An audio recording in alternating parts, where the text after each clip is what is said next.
Jair, una oración. Arranque pues con una oración, don Jair. Señor, gracias te damos por este día.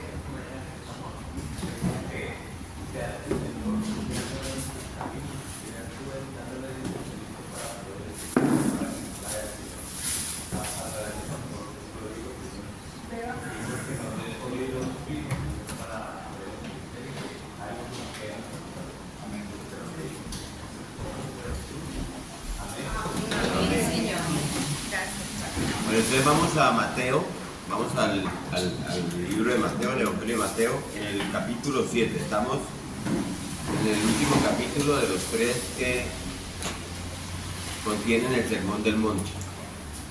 La última clase estudiamos los versículos 7 al 11, ¿se acuerdan? De Mateo 7. ¿Sí? Ahora vamos a continuar con el versículo 12. Pero vamos a leer los versículos desde el 7 otra vez hasta el 12 para poder tomar todo el contexto. Entonces síganme con la lectura. Abran sus Biblias, Mateo 7, estamos en el Sermón del Monte, acuérdense. Mateo 7, del 7 al 12. Pedid y se os dará. Buscad y hallaréis, llamad y se os abrirá. Porque todo aquel que pide recibe, y el que busca halla, y al que llama se le abrirá. ¿Qué hombre hay de vosotros que si su hijo le pide pan le dará una piedra? ¿O si le pide un pescado le dará una serpiente? Pues si vosotros siendo malos sabéis dar buenas dádivas a vuestros hijos, ¿cuánto más vuestro Padre que está en los cielos dará buenas cosas a los que le pidan? Y aquí está el pasaje de hoy. Así que todas las cosas que queráis que los hombres hagan con vosotros, así también haced vosotros con ellos, porque esto es la ley y los profetas. Les cuento que yo había pasado este pasaje como diciendo, voy a tocar por los laditos esto, pero se fue toda la clase en este solo versículo. Este pasaje de la Biblia es una declaración, es un principio muy conocido de nuestro Señor Jesucristo, y que es universalmente definido por muchos como la regla de oro. No sé si usted ha oído hablar de eso. ¿Sí? Esa frase, la regla de oro, no se encuentra ahí en las Escrituras. ¿Sí? Es un título que se le ha dado a este pasaje por estudiosos con el fin de hacer que el estudio de la Biblia sea más fácil y podamos entender. Y yo creo que a todos se nos puede grabar hoy sobre lo que significa la regla de oro. ¿Sí? Ahora, algo más que tenemos que tener en cuenta con esta regla de oro, con este concepto de regla de oro, es que sistemas religiosos, sistemas filosóficos, hay sistemas filosóficos, sistemas religiosos que lo plantean de una manera similar. ¿Sí? Y por eso con frecuencia los críticos liberales, los humanistas, los seculares intentan explicar la regla de oro como una ética común compartida por todas las religiones, por todas las filosofías, por todos los principios morales, incluido el cristianismo, como un principio ético de reciprocidad. Vamos a irlo entendiendo lo que le estoy diciendo. Por ejemplo, el confucianismo, esa religión oriental, dice: no hagas a otros lo que no quieras que te hagan a ti. Eso dice el confucianismo. Nosotros nos lo aprendimos más por el lado de Confucio, por el lado de la Biblia. El hinduismo dice: esto es la suma del deber. No hagas a otros lo que te causaría dolor si te lo hicieran a ti. Y el budismo enseña: no dañes a otros de maneras que encontrarías hirientes para ti. Entonces, si ustedes ven, estos dichos o estos principios son similares a la regla de oro de Mateo 7, pero tienen una profunda diferencia con el mandato que ha dado nuestro Señor Jesucristo, y es que estas religiones se enuncian negativamente y se basan en la pasividad. No hagas a otros, no dañes a otros, ¿sí? No hagas lo que no deseas que te hagan, ¿sí? Y la regla de oro de Jesús es un mandato positivo para mostrar el amor de forma proactiva. Es decir, las religiones orientales dicen, absténganse de hacer esto. Cristo dice, haz esto. ¿Sí entienden la diferencia? Entonces, incluso algunos se han atrevido a acusar a Jesús y a la Biblia de tomar prestada la regla de oro de esas religiones orientales. Sin embargo, estos textos que yo cité, el confucianismo, el hinduismo, el budismo, todos esos fueron escritos más o menos en el año, por ahí por los 500 o 400 antes de Cristo, como mínimo. Pero como vamos a ver, Jesús deja claro que ese principio viene desde mucho tiempo atrás en las Escrituras, y eso lo podemos concluir cuando él dice inmediatamente después de enunciar el mandato, porque esto es la ley y los profetas. ¿Sí vieron cuando leímos? Porque esto es la ley y los profetas. O sea, vamos a ver más adelante la relación de esto con el libro de Levítico. Y Levítico fue escrito alrededor de 1450 años atrás. Entonces, así que Jesús es la fuente, o mejor dicho, Dios mismo es la fuente de esta enseñanza, no es un principio tomado ni prestado, ni tampoco es un principio compartido con religiones. Es un principio dado por Jesucristo, el mismo Dios, la regla de oro, ¿sí? Otra cosa que tenemos que tener en cuenta para estudiar esta declaración tan conocida de nuestro Señor Jesucristo es que el Sermón del Monte no debe ser visto como un mapa, sino como un espejo. Y ahora les puedo decir por qué les digo esto. Porque ya hemos hablado de esto, ¿no? Algunas personas dicen, no, hermano, mi fe, mi religión está en lo que está escrito en el Sermón del Monte. Y más específicamente, lo mío está en la regla de oro. Esa gente aluda que mientras yo trate a los demás como yo deseo que los demás me traten a mí, todo va a estar bien. Y Dios me va a dar entrada amplia en el reino de los cielos mientras yo cumpla con eso. ¿Sí? Y el problema es que estas personas no han considerado seriamente el alcance de las demandas del Sermón del Monte. Si ustedes han estudiado, están juiciosos. Y más específicamente lo que vamos a ver ahora de la regla de oro. ¿Sí? Porque si lo hubieran hecho, se hubieran dado cuenta que estas demandas están muy por encima de nuestras capacidades. ¿Sí? Somos seres caídos, somos criaturas pecadoras. Nadie puede vivir a la altura de lo que se demanda aquí en el Sermón del Monte, a menos que Dios no haga en nosotros una obra poderosa de transformación. Se trata de eso, ¿sí? Entonces, de nuevo, lo que Cristo describe en el Sermón del Monte es el tipo de vida que han de llevar aquellos en quienes ha sido efectuada esa obra poderosa de transformación. No es que si haces esto del sermón, serás salvo. ¿Sí? No, la salvación es por gracia, la salvación es por medio de la fe, no es por obras, dice Pablo, para que nadie se gloríe. La idea que está detrás del Sermón del Monte es, si tú has sido salvado por medio de la fe, si tú has sido salvado por medio de la gracia de Dios, este debe ser el estilo de vida que tú debes vivir. Ese es lo que está detrás del Sermón del Monte. Entonces lo que tenemos que preguntarnos nosotros es, ¿reflejo en mi vida las características que evidencian a un ciudadano del reino de los cielos? Bueno, aquí está el espejo. Las características que evidencian a un ciudadano del reino de los cielos. Entonces, aquí en el Sermón del Monte tenemos un espejo en el cual podremos mirarnos a nosotros mismos, ¿sí? Los ciudadanos del reino de los cielos, ¿cómo son? Son pobres en espíritu, son mansos, humildes, misericordiosos, puros de corazón, son pacificadores, son sal y luz en un mundo en tinieblas, etcétera, etcétera, todo lo que hemos estudiado. No son simples religiosos que se acomodan ahí a una serie de rituales y patrones de comportamiento externo. Eso ya lo vimos, nosotros ya vimos que es un eje fundamental del Sermón del Monte para entender esto, que está en Mateo 5:20, que Jesucristo le dice a todos los que profesan seguirlo a Él. ¿Qué dice Él en 5:20? Que si su justicia no es mayor que la de los escribas y fariseos, no entrarán en el reino de los cielos. ¿Sí? Entonces la vida justa que nace de la fe, no que nace de las obras, es superior, muy superior, dice Cristo, a esa religiosidad hipócrita, externa, ritualista, legalista de los escribas y fariseos. Y se evidencia, ¿cómo? En la forma como obedecen los mandamientos, en la forma como oran, cuando hacen misericordia, ¿se acuerdan? Cuando dan, cuando ayunan, etcétera, etcétera. Todo lo que hemos estudiado en el capítulo 6 de Mateo. Así que lo que Cristo está diciendo aquí no es que haciendo estas cosas serás salvo. Eso tiene que quedar bien claro. Es que si eres salvo, tú debes hacer estas cosas. Eso es una evidencia. Por eso el Sermón del Monte no es un mapa que nos lleve a algún sitio, sino es un espejo.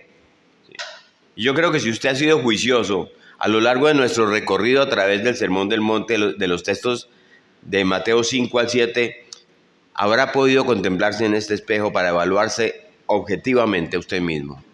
¿Sí? Entonces, ¿luzco yo como Cristo dice que deben lucir los ciudadanos de su reino?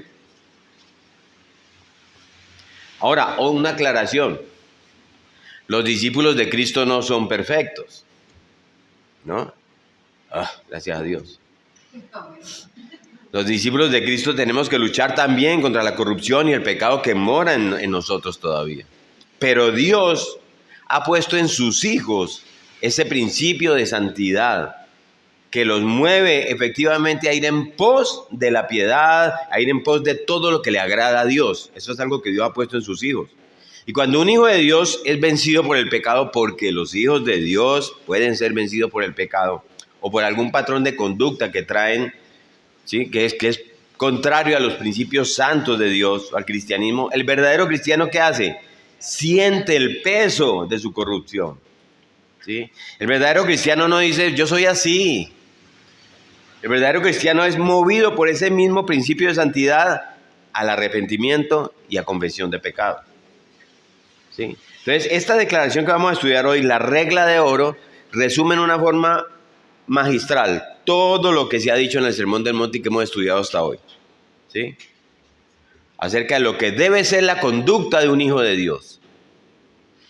Incluso algunos consideran que aquí se acaba el Sermón del Monte. Y lo que cierra el capítulo 7 de Mateo son grandes conclusiones que nuestro Señor Jesucristo da respecto a todo lo que acaba de enseñar del Sermón del Monte. Por eso yo los insto, compañeros estudiantes de la escuela, a que no se pierdan el cierre del Sermón del Monte en los versículos que nos quedan y que tal vez nos van a tomar unas 3 o 4 clases más. No se los van a perder. Entonces, ¿cómo resume Cristo todo cuanto se ha dicho en el Sermón del Monte acerca de lo que debe ser la conducta de un hijo de Dios? Mateo 7:12. Así que todas las cosas que queréis que los hombres hagan con vosotros, así también haced vosotros con ellos, porque esto es la ley y los profetas. Dice la historia que un emperador romano de nombre Alejandro Severo, 2 siglos después de Cristo, adoptó la regla de oro como su lema, un emperador romano, ¿sí? Y los exhibió en los edificios públicos, en el palacio, en las cortes de justicia, con la idea, dicen, de promover la paz entre las religiones, porque están en la persecución, ¿sí? Y algunos dicen que este emperador quedó tan impresionado por esa frase que hizo que se escribiera en esos lugares con letras de oro, ¿sí? Por eso es que dicen algunos que se le empezó a llamar la regla de oro, ¿sí? Pero eso no lo sabemos, pero sí es mi anhelo en esta mañana que el Espíritu Santo impresione también nuestras mentes y nuestra conciencia con el contenido de esta declaración, ¿sí? Y que la coloque en letras de oro en la parte más visible de nuestro entendimiento, ¿sí? De modo que pueda influir poderosamente en cada uno de nuestros pensamientos, de nuestras actitudes, de nuestras motivaciones, de nuestras palabras hacia los demás, porque se trata de eso, ¿sí? Entonces vamos a ver en primer lugar el contexto de la declaración, luego el contenido, luego en tercer lugar algunas aplicaciones específicas que podemos hacer de ella y finalmente la importancia vital de esta regla de oro. Entonces vamos primero en el contexto. Aquí vamos a tocar algo que vimos en la clase pasada. Nuestro Señor introduce la regla de oro con una frase conectora. ¿Cuál es? Aquí dice, así que, ¿sí? Hay otras versiones que lo traducen con por eso, ¿sí? Entonces, por tanto, todo lo que se va a decir a continuación está evidentemente conectado con todo lo que se ha dicho antes. Así que, ¿sí? ¿De qué estaba hablando nuestro Señor anteriormente? Vimos la clase pasada su promesa a los suyos, pedid y se os dará, buscad y hallaréis, llamad y se os abrirá. ¿Qué es lo que debemos pedir? Vimos en el contexto en el que está esta promesa de nuestro Señor, el contexto de las demandas del Sermón del Monte, ¿se acuerdan? Y la Biblia dice que la gracia de Dios está disponible para llevarnos a todos los hijos de Dios a que lo que pidamos, lo que busquemos y lo que llamemos se pueda cumplir. Las demandas, en medio de las demandas del Sermón del Monte, pero tenemos que pedirlos, ¿sí? Porque todo aquel que pide, recibe, aquel que llama se le abre y aquel que busca, encuentra. Entonces, la idea que está detrás de esta promesa es esa. Pero ahora llegamos al versículo 12 y ¿qué encontramos? El Señor dice, así que anhelas la gracia de Dios actuando en ti. Así que tú anhelas la asistencia de Dios para poder vivir una vida a la altura de lo que se espera de un cristiano. Pues he aquí algo, entonces, para que tú tengas en cuenta. La forma como te relaciones con los demás va a afectar de manera directa tu relación conmigo, está diciendo Cristo. ¿Sí? O sea, el asunto no es tan simple como decir, no, yo soy cristiano y por lo tanto Dios me va a ayudar a dominar mis pasiones para poder vivir como un cristiano. No, y solamente tengo que pedirlo en oración y ya está. No.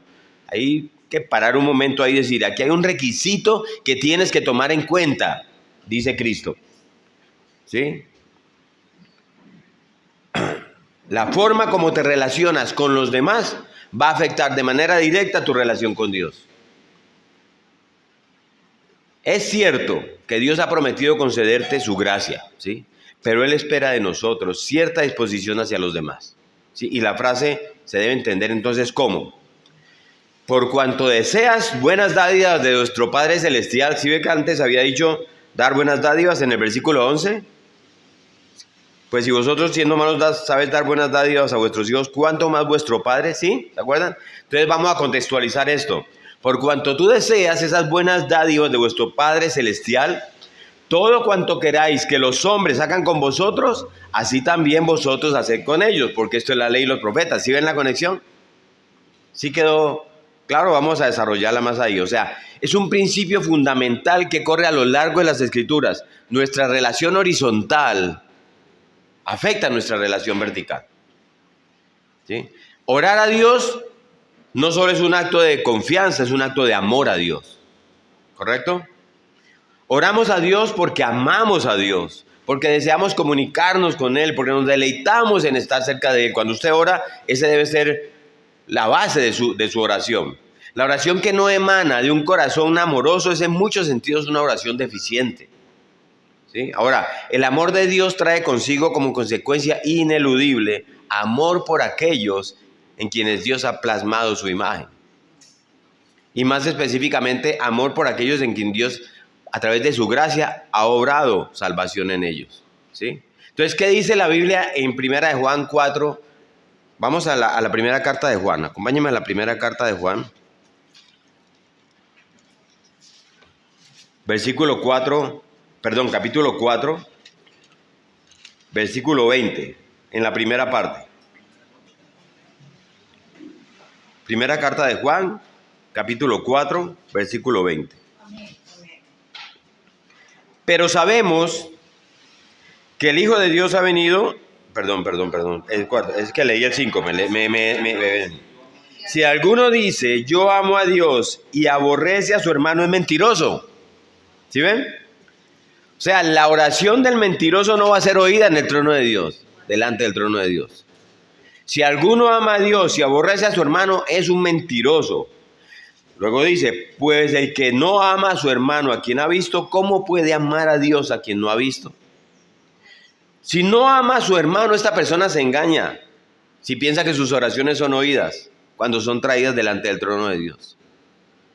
Veamos este mismo principio en dos textos claves de las Escrituras. Uno en el Antiguo y otro en el Nuevo Testamento. Vámonos a Isaías. Isaías 1:15. Libro de Isaías, Antiguo Testamento, capítulo 1, versículo 15.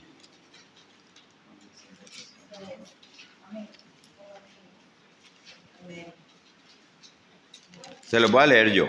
Dice así.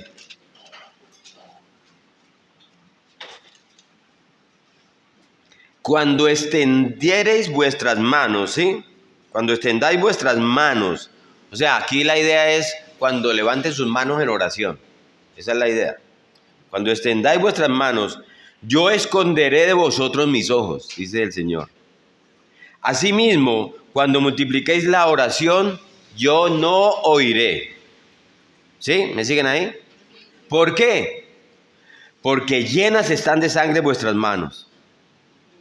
Lavaos y limpiaos, quitad la iniquidad de vuestras obras delante de mis ojos, dejad de hacer lo malo, aprended a hacer el bien, buscad el juicio, restituid al agraviado, haced justicia al huérfano y amparad a la viuda. Entonces, en otras palabras, Dios está diciendo aquí a su pueblo, ustedes tienen que hacer algunos ajustes en sus relaciones horizontales, o de los contrarios yo no los voy a oír. Más bien dejen de hacer lo malo, busquen el juicio, restituyan al agraviado, hagan justicia con el huérfano, amparen a las viudas, o si no yo no los voy a oír. Pueden multiplicar sus oraciones, dice aquí la Biblia. Pueden pasarse todo el día completo orando y Dios dice yo no los voy a oír.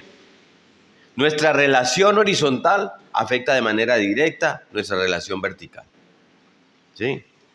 Pero eso es en el Antiguo Testamento. Bueno, entonces vamos al Nuevo Testamento y vamos a la carta de Marcos, que está allí adelantico de Mateo, en el capítulo 11. Marcos capítulo 11, versículos 24 al 26. Ahí el Señor está hablando acerca de la fe. Marcos 11, 24 al 26. ¿Sí? Y entonces, hablando el Señor aquí acerca de la fe, dice Cristo, por tanto, os digo que todo lo que pidiereis orando, creed que lo recibiréis y os vendrá. ¿Sí ven? O sea, la fe es un requisito fundamental para que nuestra oración sea oída. Pero no es el único requisito. Sigamos leyendo. Y cuando estéis orando, perdonad si tenéis algo contra alguno, para que también vuestro Padre que está en los cielos os perdone a vosotros vuestras ofensas. Porque si vosotros no perdonáis, tampoco vuestro Padre que está en los cielos perdonará vuestras ofensas. Esto es muy parecido a lo de la enseñanza del Padre Nuestro, ¿se acuerdan? O sea, ¿cómo vamos a poder ir delante del trono de Dios a pedir y a pedir y a pedir cosas cuando tenemos un problema con Él que no hemos solucionado y no hemos perdonado? ¿Sí? Cuando Cristo dice en la regla de oro, así que está conectando esa regla con lo que Él dijo antes. ¿Tú quieres que Dios te conceda la gracia de vivir a la altura del llamamiento de un cristiano? Bueno, hermano, aquí hay un principio que no debes pasar por alto. Y puede ser que muchos problemas espirituales se deriven de esa raíz. Vives tan centrado en ti mismo que no te has detenido a evaluar seriamente la forma en que tu estilo de vida, tus acciones, tus palabras, tus decisiones están afectando a los demás. Esa es la enseñanza, ¿sí? Es posible, es muy posible que tu egocentrismo haya levantado una barrera entre tú y Dios y que tus oraciones no estén pasando del techo de tu habitación. Ese es el contexto en el que se encuentra esta frase. Ahí es que podemos entender eso. Entonces, veamos ahora su contenido. Ya vimos que hay una conexión aquí entre lo que se dijo antes y lo que se va a decir ahora. Ahora, ¿qué fue lo que Cristo dijo en esta regla de oro? Entonces, lo primero que tenemos que notar es que se trata de un mandato, ¿no? Es un mandato de nuestro Señor. No es una opción, no es una sugerencia, no es si usted quiere. El Señor Jesucristo, en su calidad de Rey soberano sobre su pueblo, dice aquí, todas las cosas que queráis que los hombres hagan con vosotros, así también haced con ellos. Es una orden, un mandato. No hay una opción distinta para el Hijo de Dios. Esa es la regla por la que nosotros debemos regirnos a la hora de tomar una decisión u otra. ¿Y cuál es la regla? Que así como deseas que los demás hagan contigo, así debes hacer tú con ellos. Esa es la enseñanza, ¿sí? Esa es la capacidad de nuestro Señor de decir mucho en pocas palabras. Cada frase que sale de los labios de Cristo está llena de significado. Aquí tenemos una que con toda razón ha sido llamada la regla de oro. ¿Cómo debo comportarme en mi trato con los demás? Bueno, en el Sermón del Monte vamos a encontrar, ya vimos varias directrices, pero esta pequeña frase resume todo lo que se ha dicho. Todas las cosas que queráis que los hombres hagan con vosotros, así también haced vosotros con ellos. Todas las cosas, dice, ¿sí? Nada queda excluido. Ninguna regla de oro pudo haber sido más general, más comprensiva. Todas las cosas que queráis que los hombres hagan con vosotros. Y no abarca solo todas las cosas, sino que también abarca a todos los hombres, mejor dicho, a todos los seres humanos, se está refiriendo aquí. ¿Sí? Entonces Cristo no dice aquí, todas las cosas que queráis que vuestros hermanos en la fe hagan. No. Todas las cosas, ¿sí? El alcance es universal. Abarca todas las áreas de nuestra vida y abarca a todos los seres humanos, a todos los hombres. ¿Y qué es exactamente lo que nos pide que hagamos? Si usted se va a Lucas 6:31, ahí adelantico, al Evangelio de Lucas, en el versículo 6, capítulo 6, versículo 31, vamos a ver el texto paralelo a esta declaración, ¿sí? Y dice, y como queréis que hagan los hombres con vosotros, así también hacéis vosotros con ellos, ¿sí?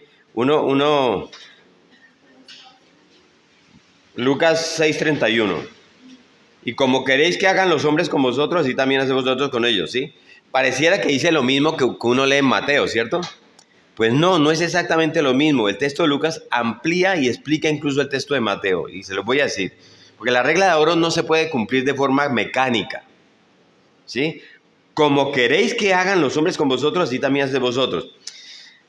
Lo que yo quiero que hagan conmigo es exactamente lo que yo voy a hacer con los demás. Ok, hasta ahí suena bien. Pero tengamos en cuenta que no se trata de realizar una acción de forma mecánica, ¿sí? Y eso es lo que nos explica Lucas. Voy a ilustrar eso para explicarlo lo que les quiero decir. Supongamos que alguien me invita a mí a comer a su casa. Algún hermano de la iglesia, chévere, buena gente, que me invita a comer a mí y a mi esposa a su casa. Y ese hermano de la iglesia quiere de verdad agradarme y quiere hacer una comida que no solo me guste, sino que me guste mucho, ¿sí? Entonces, ¿qué hace esta persona? Esta persona llama a mi esposa y le pregunta acerca de cuál es mi comida favorita, cuál es mi jugo favorito, cuál es el postre favorito, ¿sí? Esto no es una sugerencia, no es una ilustración. De modo que esa noche la comida cumple su cometido. Todo lo que había en la mesa fue de mi total agrado. Pero ¿saben qué es lo que más me pudo haber agradado? Saber que estos hermanos se preocuparon por averiguar por cosas para hacerme feliz con la comida, ¿sí? Entonces los días pasan y ahora yo quiero corresponder a estos hermanos por esas atenciones que han tenido conmigo. ¿Qué se supone que yo debo hacer? ¿Sí? Si aplico mecánicamente la regla de oro, yo le digo a mi esposa, mira, yo quiero que hagas una comida exactamente como lo hizo la hermana ya en la casa, ¿sí? La otra noche. La misma comida, con el mismo jugo, con el mismo postre, porque eso es lo que yo quiero que me hagan a mí. Y como dice la regla de oro, que haga con otro lo que quiero que hagan conmigo, entonces haz la misma comida, ¿sí? Pero la regla de oro dice, todo lo que yo quiero que me hagan, que yo lo haga con ellos. De modo que démosle la misma comida que yo quiero que me den a mí. ¿Sí me hago entender? Entonces, es muy probable que si yo aplique la regla de este modo, pues yo me estoy arriesgando a hacer una comida que mis pobres hermanos se la van a comer, pero por cortesía, ¿sí? Porque los gustos de ellos no son los gustos míos. ¿Sí me explico? ¿Sí me hago entender? Entonces, ¿por qué no es un tema mecánico de lo que yo quiero que me hagan a mí, yo lo que se lo hago a los otros? ¿Sí? Entonces, aplicar la regla de oro aquí sería más bien tener hacia estos hermanos la misma actitud que tuvieron conmigo. ¿Sí? ¿Se entiende así? Y porque eso fue para mí de mucho agrado. Así que no se trata necesariamente de hacer lo mismo, si la entendemos mal, sino de hacerlo de la misma manera, con la misma actitud, ¿sí? Es como me agradaría que alguien tuviera esa misma consideración conmigo. ¿Sí quedó claro eso? ¿Sí? De esa manera es que yo quiero que los demás me traten. Pues así debo tratarlos yo a ellos, ¿sí ven? Entonces no se trata de una regla difícil de comprender, yo no creo que sea difícil de entender, ¿sí? No hay que ser un doctor en teología para entender lo que dice aquí, no hay que ser mayor de edad, ¿cierto? Yo creo que los jóvenes, los menores de edad lo entendieron, ¿cierto? Ok. Ese no es el qué, es el cómo. Sí, esa es la actitud, es lo que yo quiero hacer. Entonces, aquí todos entendieron perfectamente qué es lo que está diciendo el Señor aquí. ¿Cuál es la esencia de esta declaración? Ahora, porque una cosa es comprender el significado de estas palabras y otra muy distinta es vivir a la luz de esas palabras, ¿sí? Para que un creyente ponga en práctica la regla de oro como debe ser, necesita por lo menos 3 cosas. En primer lugar, es necesario que se detenga a reflexionar. Tenemos que reflexionar para poder cumplir y obedecer la regla de oro. Es necesario que nos detengamos a pensar de qué manera yo quiero que los demás traten conmigo, ¿sí? Pensar eso. El Señor dice aquí, todas las cosas que queráis que los hombres hagan con vosotros, así también haced vosotros con ellos. Entonces, ¿qué es lo primero que yo debo hacer entonces para obedecer esa regla? Debo pensar, yo debo meditar. Uno de los problemas que nosotros tenemos para nuestro trato con los demás, ¿saben cuál es? Que nosotros actuamos de forma irreflexiva. Y entonces hablamos sin pensar. Y entonces expresamos nuestra opinión sin pensar en el otro. Hacemos cosas sin pensar, no nos detenemos a pensar en el alcance que pueden tener nuestras palabras, ¿sí? En cualquier momento. No nos detenemos ni siquiera a pensar en el alcance que puede tener nuestro silencio en un momento dado. No nos detenemos a pensar en el alcance que puede tener nuestra actitud hacia el otro en un momento dado. Y entonces, como consecuencia, ¿qué? Herimos a los demás sin necesidad, ¿sí? Y es de ese modo que a mí me gustaría que me trataran. No fue culpa mía. Si reflexionamos más en eso, mediríamos mucho mejor nuestras acciones. ¿Alguien levantó la mano por allá? Pastor, pero es que, como cuando uno dice, bueno, yo hago esto esperando, pero es mejor no esperar nada. No, es que la frase no es, haz esto sin esperar nada a cambio. La enseñanza de nuestro Señor es activa, es tu amor de manera proactiva. Tú quieres esto, que los demás hagan contigo, hazlo con ellos. No te está diciendo, hazlo con ellos, que igual ellos si responden o no es problema tuyo. Él te está diciendo de manera activa, lo que tú quieres, hazlo, o sea, hazlo. No te está diciendo de forma pasiva, bueno, si no pasó nada, no esperes nada a cambio. No, eso es otro pensamiento. El Señor nos está llamando a ser proactivos en nuestra expresión de amor hacia los demás. ¿Quieres que te traten así? Hazlo tú. Ahora, no esperes nada a cambio, sería algo que tú le puedes adicionar, ¿sí? Pero el Señor se encargará de que haya una respuesta a cambio, ¿sí?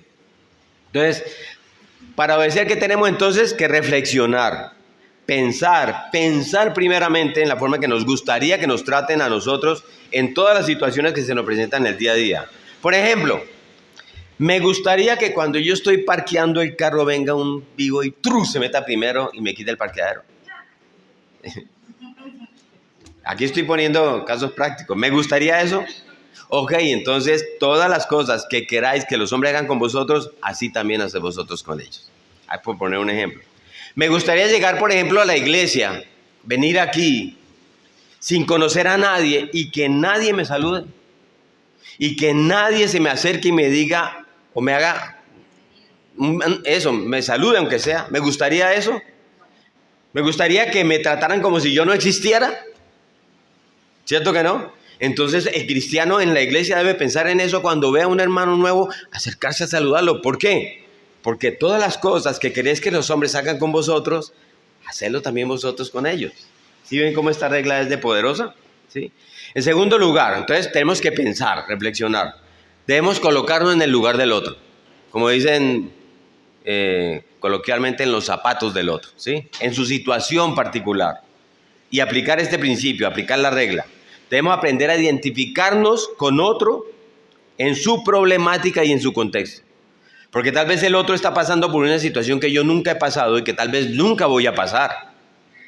Entonces yo debo esforzarme por ir más allá de mi experiencia personal, de mi egocentrismo, ¿sí? Y situarme en la situación, en el contexto y en la problemática del otro. ¿Cómo se está sintiendo esa persona en ese momento? ¿Cómo se sentiría cómo me sentiría yo si estuviera en su lugar? ¿Cómo me gustaría que me trataran los demás en una situación como esa? ¿Sí? ¿Ven cómo siempre volvemos al mismo punto? Reflexionemos. Debemos pensar. Si somos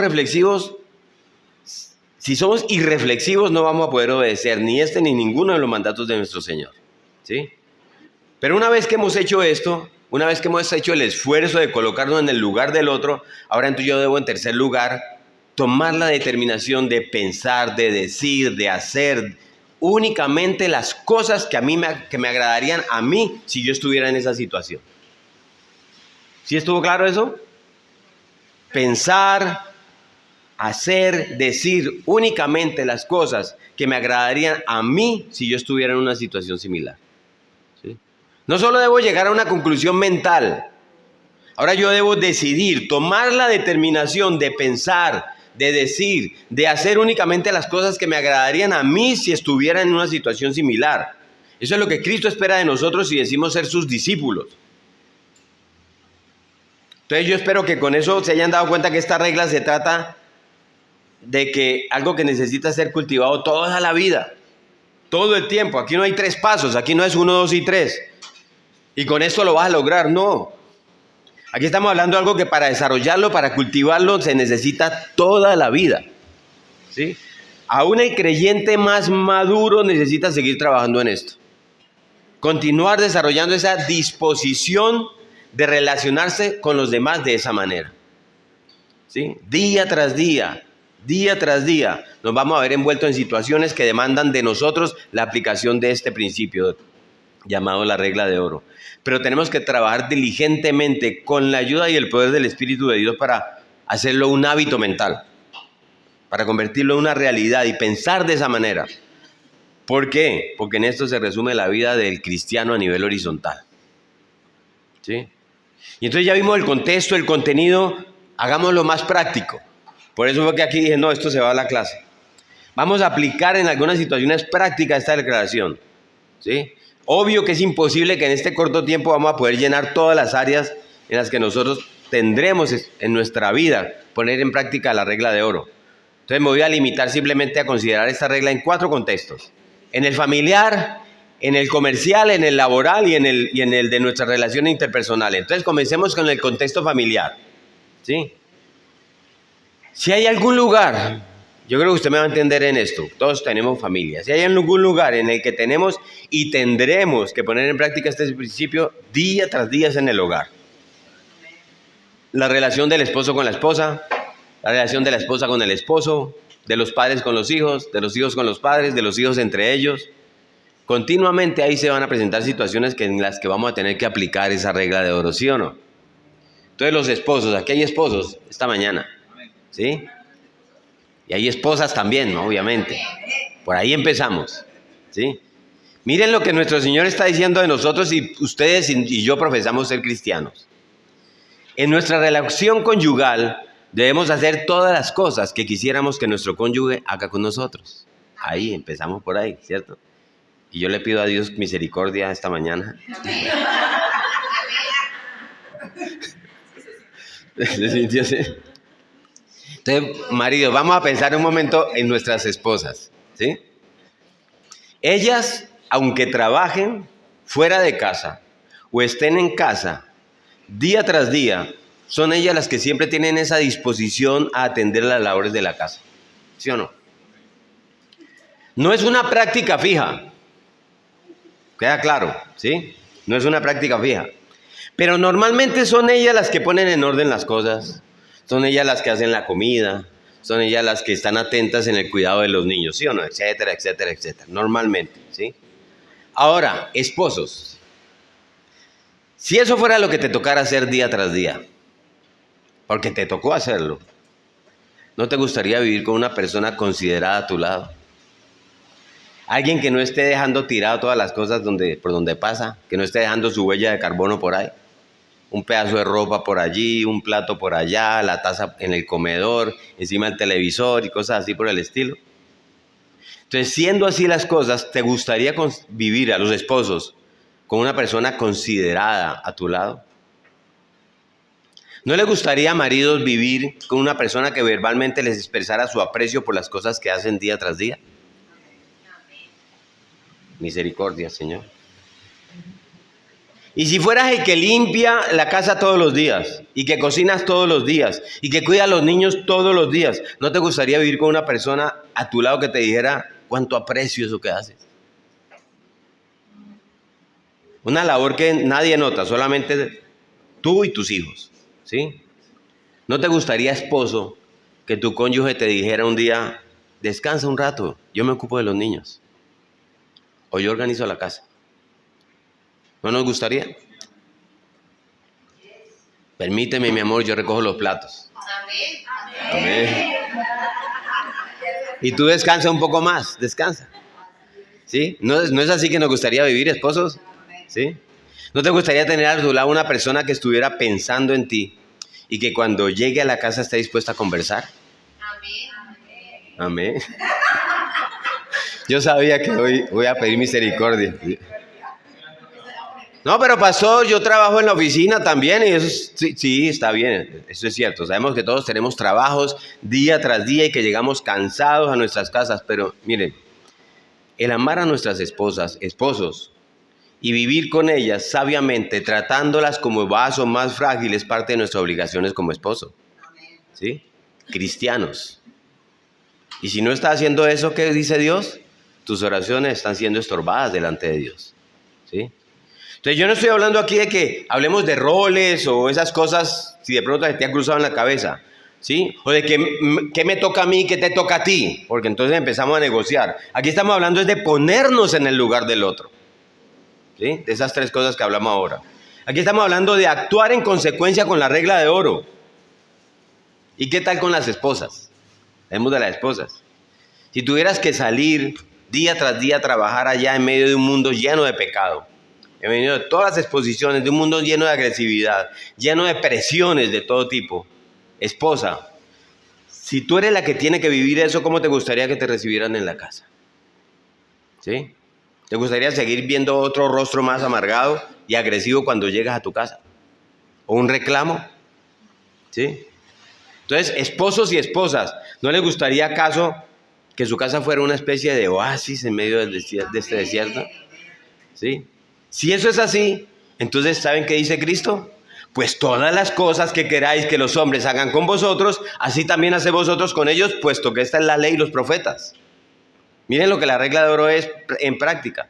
¿Sí? Yo leí un libro que habla sobre la vida conyugal de muchos hombres y dice que muchos hombres, por su propia condición caída y por su maldad, la que cargamos todos, o malos patrones de vida, han sido movidos a actos de inmoralidad. ¿Sí? Pero hay mucha queja de parte de los hombres a causa del rostro de su esposa cuando lo espera todos los días en casa, cuando llegan a su casa. Entonces yo no estoy diciendo que por eso es que ellos cometen ese acto de inmoralidad, ¿no? No es por esa causa, ni mucho menos. Pero de nuevo, tenemos que aprender a ponernos en el lugar del otro. De eso se trata, ¿sí? ¿Y qué tal con nuestros hijos? Porque este principio también debe ser aplicado en el trabajo que hacemos con nuestros hijos día tras día, ¿sí? Para moldear su carácter conforme al diseño de Dios. Pablo dice en Efesios 6:4. ¿Qué dice Pablo en Efesios 6:4? Vayan allá y lo leemos juntos. Aquí dice Efesios 6, capítulo 6, versículo 4.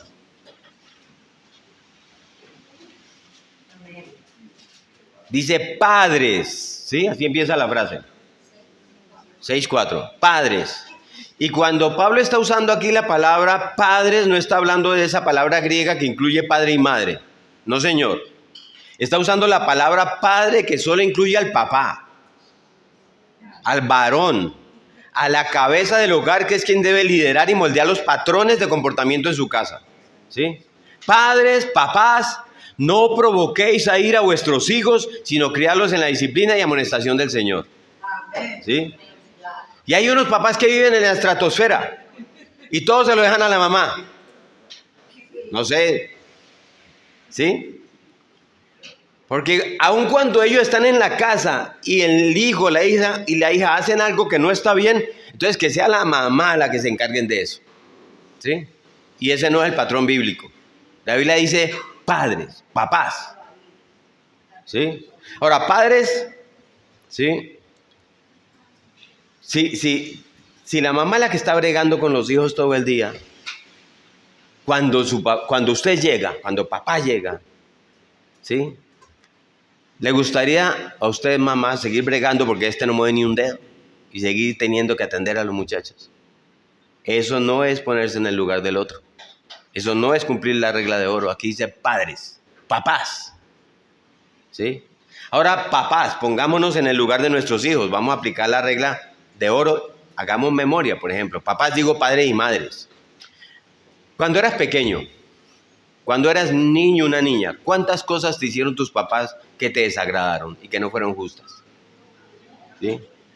Cierto que muchas veces, diría yo, no sé si alguna, pero tal vez muchas veces sufrimos a mano de nuestros papás por algunas cosas que hicieron de manera injusta. ¿Sí? Que como no tenían, al no tener la luz de la palabra de Dios, en momentos ellos fueron intransigentes con nosotros y nos trataron con aspereza, con rudeza, de pronto se les fue la mano, padres, ¿sí? ¿Nos agradó que nos trataran así? ¿Acaso fue agradable que tus padres nunca tuvieran, por ejemplo, tiempo de hablar contigo? Porque siempre estaban muy ocupados en sus asuntos. Porque siempre te decían, después hablamos. ¿Sí? Porque entonces hay padres que hoy día tratan a sus hijos de esa misma manera. ¿Sí? Eso no es aplicar la regla de oro. Entonces, padres, madres, ahora tenemos nosotros la oportunidad de hacer las cosas de una forma distinta. Tenemos la enseñanza de la palabra de Dios y tenemos la gracia de Dios obrando en nuestros corazones. ¿Sí? Entonces, yo no sé si usted ha pensado, papá, mamá, ¿sí? Si mis papás me hubieran instruido en ciertas cosas. Yo no sé si usted ha pensado si mi papá hubiera sido ejemplo de dominio propio en las compras, o mi mamá, o en hablar, o en el uso de mis posesiones. O si mi papá se hubiera sentado a hablar conmigo más a menudo para conocer lo que había en mi corazón. Yo no sé si estoy tocando corazones aquí hoy, pero ¿no ha reflexionado alguna vez de esa manera? Bueno, padres, aquí hay una regla que tienen que cumplir para que eso ya no suceda más. Todas las cosas que queráis que los hombres hagan con vosotros, así también haced vosotros con ellos. Que tus hijos no tengan que lamentarse mañana de las mismas cosas que tú te puedes estar lamentando hoy. ¿Sí? Y con los jóvenes, aquí hay jóvenes. ¿Qué rango es el de jóvenes? Pongámoslo de niños y jóvenes, pues. Y adolescentes. La regla de oro también se aplica para los jóvenes, para los niños, para los adolescentes, ¿sí?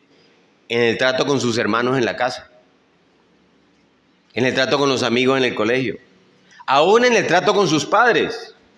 Por ejemplo, es agradable, los jóvenes aquí que están en los colegios, aún en la universidad, es agradable que si cometes un error en el salón o en una práctica deportiva, que todo el mundo se burle y te haga sentir como tonto. Eso es muy común. Si alguien se equivoca en el salón, ¿qué hace todo el resto del salón de los muchachos? ¿Sí? Se burlan. ¿Eso es agradable? Entonces, jóvenes, ¿es agradable para ti que se burlen de tus errores? ¿Sí? ¿Es agradable que se burlen de tus defectos? Nosotros vivimos eso mucho. Con mi hijo menor, él tuvo una experiencia de bullying extrema. Y eso fue muy terrible. Nos tocó cambiarlo de colegio y nos tocó hacer, gracias a Dios, en ese mismo tiempo estamos empezando en los caminos del Señor y fuimos guiados de una manera, ¿sí? Pero entonces, ¿es agradable que se burlen de ti? ¿Sí? Que los demás sean repelentes contigo, joven, ¿sí? Si no, escucha lo que le dice la palabra de Dios, lo que te dice la palabra de Dios. Porque si un joven dice que es cristiano, debe comportarse como cristiano, ¿sí? Para nadie es agradable la burla, así se haya equivocado. El cristiano entiende esta regla de oro como un elemento fundamental en su actitud como cristiano. Y si llega a un lugar donde se están burlando de otros, tiene que marcar la diferencia. Porque nuestro Señor ha dicho en la regla de oro, ¿qué? ¿Alguien que la lea? Así que todas las cosas...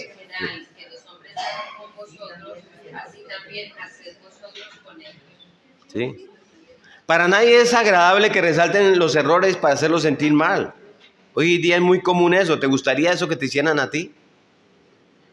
Yo le oía decir una vez a una chica, mi papá siempre me ha dicho que tenga cuidado que hagan bullying conmigo, ¿sí? Y ella decía, lo que mi papá no sabía es que yo soy el que hago el bullying. Y lo decía con orgullo. Entonces, el joven cristiano se comporta como cristiano también, ¿sí? ¿Y qué tal con el trato con tus papás, joven? ¿Sí? Aquí hablo a los hijos, a los niños, a los adolescentes. Yo les pregunto, Piensen en ustedes jóvenes adolescentes, por aquí veo algunos. ¿Sí? ¿Has pensado cómo quisieras que tus hijos fueran contigo cuando los tengas? ¿Sí? O me oriento más a las chicas jóvenes, a las niñas jóvenes, adolescentes o ya jóvenes mayores, ¿sí? En la sabiduría que vas a tener cuando seas mamá, porque vas a adquirir sabiduría, te vas a dar cuenta que no es conveniente para tu hija estar con ciertas personas, ¿sí? ¿Cómo te gustaría que tu hija reaccionara a tu llamado como mamá? Piensa honestamente, ¿sí? ¿No te gustaría que tu hija te dijera en ese momento, papá, puede ser el papá o mamá, yo no entiendo bien los motivos que ustedes tienen para prohibirme esa relación con esa persona? No lo entiendo. Pero yo sí tengo por seguro algo, papá, y es que ustedes me aman y quieren lo mejor para mí, ¿sí? Y tienen más experiencia que yo. ¿No te gustaría que tu hija de 18, 20 años, 25 te respondiera así? Piénsenlo, ¿sí? Pues aquí está la regla de oro, jovencitas, jóvenes.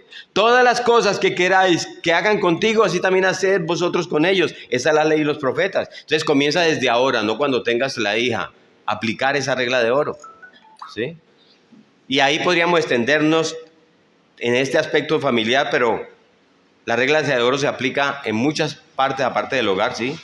Hay muchos ejemplos, pero nos toca tocar otras áreas, como les dije, las voy a mencionar brevemente. En el contexto laboral, jefes, ¿aquí hay jefes?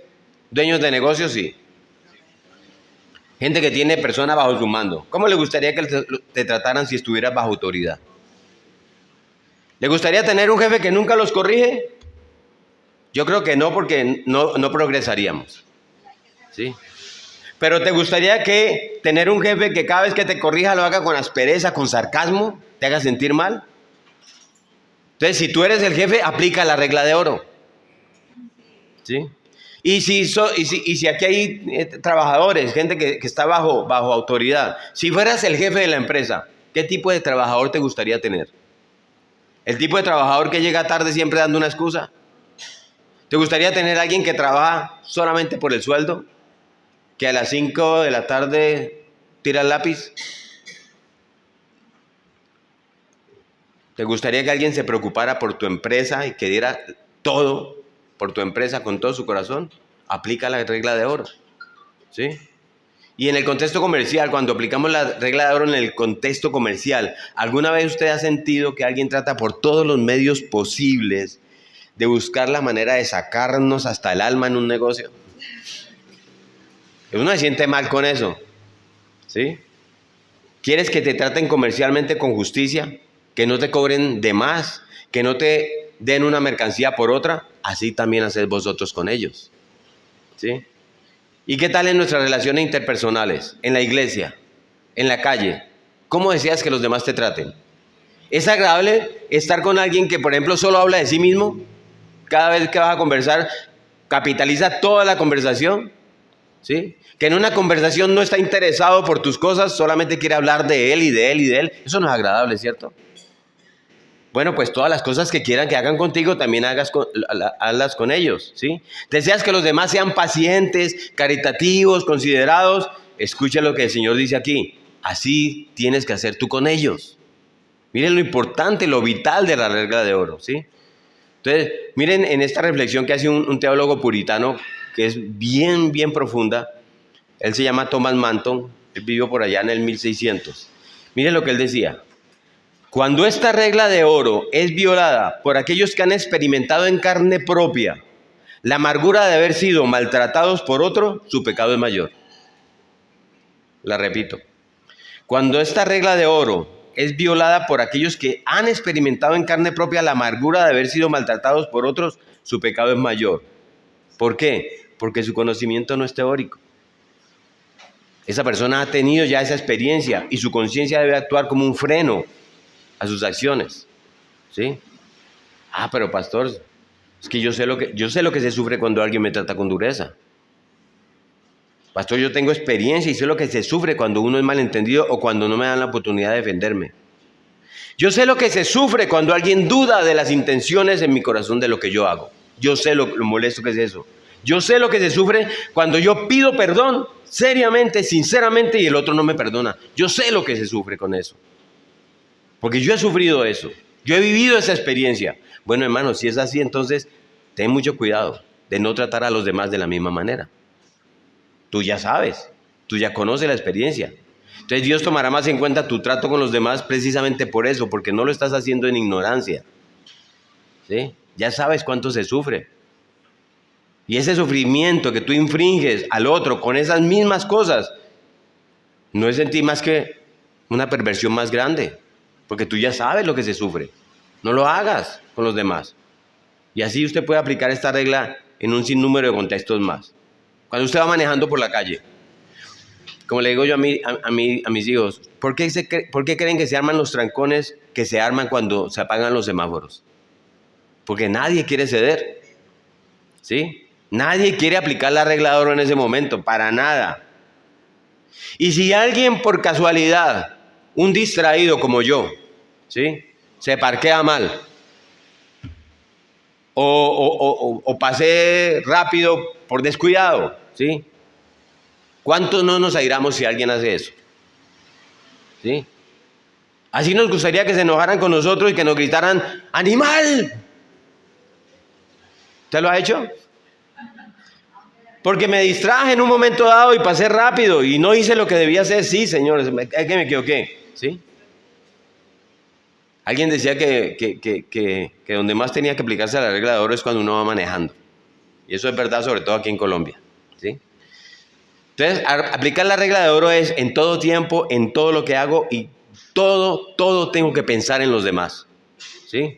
En cada cosa que digo, en cada cosa que pienso, en cada cosa que decido, aplicar la regla de oro. ¿Qué diferente serían nuestras vidas si tuviéramos más conciencia de estas cosas? Ahorita que estabas mencionando como esos 3 puntos importantes, pensaba en la relevancia de esto cuando estamos frente al que no cree, frente al que cree algo muy distinto a lo que nosotros creemos, a nuestra fe. O sea, cuando vamos a evangelizar a otro, porque muy rápidamente se nos olvida que nuestra mente estuvo también entenebrecida, estuvo así, estuvimos caídos en un pecado, pero a veces nos ponemos en una posición de juzgar y lo que hacemos es crear una distancia total con esas personas. Y es poderosísimo cuando tú dices, es tomar la determinación de pensar, hacer y decir, o sea, las cosas que para esa persona le agradarían si estuviéramos pasando. O sea, ¿cómo hubiera querido yo que llegaran a mí si yo estaba llevada por el pecado? O sea, ¿cómo iba a recibir esas palabras? Entonces, aplicar esto al momento de, y yo creo que todos, y los pelados que están aquí también lo viven en el colegio, porque es una pregunta constante, ¿cómo me acerco cuando este no quiere absolutamente nada, no cree en otras cosas totalmente locas? Pero aplicar esto es valiosísimo para poder llegar y evangelizar a una persona. Amén, así es. Entonces, nos queda un punto más que se los voy a mencionar solamente, la importancia vital de esta declaración. ¿Sí? ¿Qué dice Cristo? ¿Por qué debemos cumplir la regla de oro? Porque esto es la ley y los profetas. Si usted se fija, todo lo que dice el Antiguo Testamento acerca de nuestra relación con los demás se resume en esta frase: haz con el otro como tú quieres que hagan contigo. ¿Sí? Hay personas que leen el Antiguo Testamento y solo ven la ley, porque nos han enseñado que esa es la ley, los profetas, la ley. Una regla tras otra. Haz esto, no hagas esto. Haz esto, no hagas esto. ¿Sí? Entonces, pastor, allí no hay gracia, allí no hay amor, allí no hay corazón. Hermano, usted no ha leído el Antiguo Testamento con los lentes de Cristo. ¿Sí? Porque Cristo dice aquí que es un principio de amor, el que está detrás de todas estas leyes que está en Levítico 19 y 18. Ama a tu prójimo como a ti mismo. Desde Levítico. ¿Sí? Por eso le decía que eso es mucho antes de Confucio y Buda y toda esta gente. Porque la ley en Deuteronomio 22:1, ¿por qué decía la ley que si encontrabas el buey de tu vecino que estaba extraviado debías devolvérselo? Y que si no conocías a ese vecino tenías que tenérselo ahí y cuidárselo hasta que él lo busque y lo encontrara para devolvérselo. ¿Por qué dice la ley eso? Porque seguramente a ti te gustaría que lo mismo hicieran con tu buey. ¿Sí o no? ¿Por qué dice en el Antiguo Testamento que si viene el asno de tu hermano o su buey y se cae, que no te apartes de él y le ayudes a levantarlo. Porque te gustaría que hicieran con tu asno, tu buey lo mismo, ¿sí o no? Entonces, hermano, la ley del Antiguo Testamento no es un asunto que cumplimos sin corazón, ¿sí? Bueno, yo no debo hacer esto, debo hacer esto, no debo hacer esto, no debo hacer esto. No, la razón por la que yo no debo codiciar a la mujer de otro, la razón por la que yo no debo robar, la razón por la que yo no debo matar, por la que yo no debo codiciar los bienes del prójimo, es la regla de oro. Ese es el espíritu detrás de la ley. Ama a tu prójimo como a ti mismo. El amor dice, dalo todo. El egoísmo dice, trata de cogerlo todo. Y para terminar, traigo 2 corticas aplicaciones prácticas, ¿sí?, de todo lo que se ha dicho. ¿Qué aprendemos con esto? Lo primero es que estamos necesitados del perdón de Dios, por lo que les dije al principio. Que una persona piense que puede salvarse cumpliendo la regla de oro, creyendo que la está cumpliendo, es una evidencia que esa persona necesita aprender todavía mucho más y no sabe lo que está diciendo. No sabe lo que está diciendo. Esa persona no conoce a Dios ni conoce el alcance de la palabra de Dios. De pronto conoce la letra. Hay muchos que conocen la letra, pero no conoce el espíritu de la letra. No conoce el alcance de la palabra de Dios. ¿Quién puede cumplir? Levante la mano aquí alguien a la perfección lo que Cristo está demandando de los suyos aquí.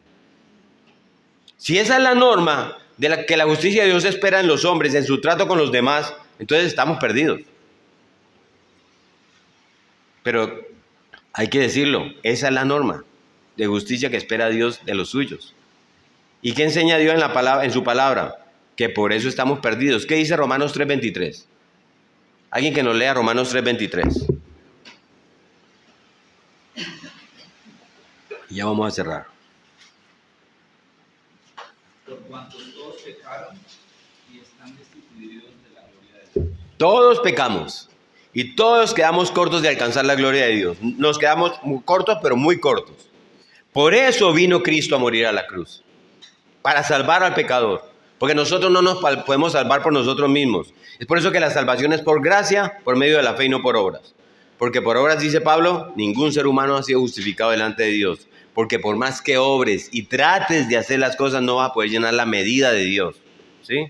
Por eso este texto no solo nos enseña que necesitamos el perdón de Dios, sino también en segundo lugar y último, nos enseña que necesitamos de la obra transformadora del Espíritu Santo y ser capacitados continuamente en la gracia divina de Dios para vivir una vida que le agrade a Dios. Entonces no es simplemente que Dios diga, te perdono tus pecados. Eso no bastaría. Dios perdona, Dios transforma, Dios salva, Dios justifica y Dios santifica. Este texto nos enseña que necesitamos esa transformación del Espíritu Santo y la capacitación continua de la gracia divina de Dios para poder vivir una vida agradable a Dios, ¿sí? Entonces, ¿quién puede vivir a la altura de las demandas en sus propias fuerzas? Necesitamos la gracia de Dios todos los días, hermanos, para poder someter este egoísmo que hay en nuestros corazones, ¿sí? Cada día, cada minuto, cada segundo. Por eso es que la Biblia dice, oren sin cesar, oren sin cesar. Cuando salga usted por la mañana, hermanos, Señor, dame la gracia que necesito, el favor para poder aplicar esta regla de oro con mi jefe, con el empleado que trabaja al lado mío, o con esa secretaria que no me la aguanto, o con esa cliente que es tan difícil, día tras día, minuto tras minuto. Señor, dame tu gracia, necesito tu favor. Imagínense un momento nomás lo que puede ser un hogar donde todos los integrantes apliquen la regla de oro. ¿Usted se imagina eso? Piense un momento en el poder y la eficacia que puede tener la iglesia, nuestra iglesia, donde todos nos esforcemos por cumplir y obedecer la regla de oro. ¿Ah? ¿Saben lo que sería ese hogar o sería esa iglesia? Para mí es como la antesala del cielo, ¿sí? ¿Quién podría oponerse? ¿Quién podría cuestionar? ¿Quién podría rebatir que aquí se está dando el mensaje del evangelio cuando vean esos frutos? Nadie. Entonces, que Dios nos ayude a manifestar en nuestro estilo de vida que de verdad la gracia de Dios nos ha transformado. Amén. Vamos a orar. Padre, gracias, Señor. Gracias, bendito Señor, Dios nuestro. Gracias porque tu palabra, como dice en Deuteronomio, no está tan lejos. Que tuviéramos que decir quién puede llegar allí, sino está muy cerca a nuestro corazón, Señor. Padre, esta regla no es difícil de comprender. Pero qué difícil es ponerla en práctica, Señor. Ayúdanos solamente, Señor, a someter cada día este egoísmo que aún reside en nuestros corazones para mostrar con nuestros hechos, con nuestras acciones, con nuestras palabras, con nuestras actitudes y hasta con el juicio que hacemos de las acciones de los otros, que ciertamente tu gracia ha transformado nuestro corazón de piedra y lo ha convertido en un corazón de carne, Señor. Tú eres Dios, tú eres nuestro Padre, tú eres el Padre bueno, Señor. Si aquí hay todavía algunos que estén esforzándose por alcanzar el cielo en su propia fuerza, Señor, ven a su auxilio y Dios, hazles entender que solo tu gracia los podrá traer a la salvación, para que puedan venir humillados en su impotencia y clamando perdón y misericordia. Alabamos tu nombre, Señor, en esta mañana. En Jesús nuestro Señor. Amén.